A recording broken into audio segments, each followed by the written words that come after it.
صباح الخير. صباح النور. منين؟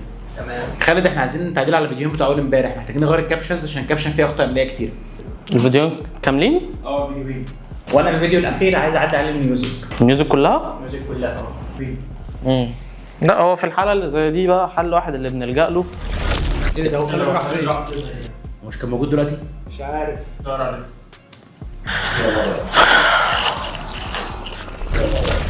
تعالى بقى اشرح لك الافكت ده هتعمل ازاي.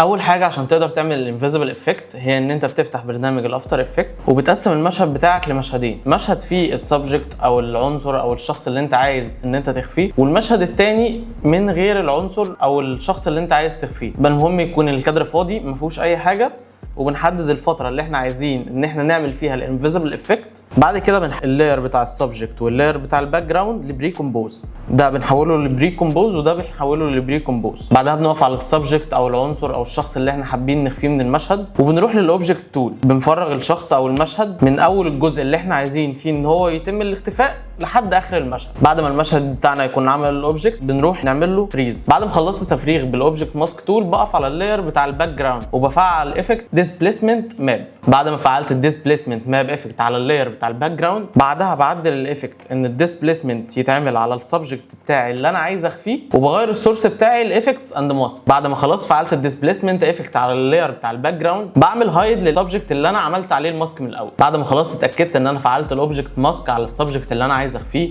وان انا فعلت الديسبيسمنت ماب افكت، وبعد ما اتاكدت ان انت مفعل كل الافكتس دي بنفس الترتيب وبنفس الاحداثيات، بعدها بتبدا تتوجه لللاير بتاع الباك جراوند في الافكت كنترول بتاعه وتبدا تغير في الفيرتيكال والهوريزونتال بحيث ان هو يبقى مناسب للباك جراوند الموجوده بتاعت السبجكت اللي انت هتبدا تخفيه.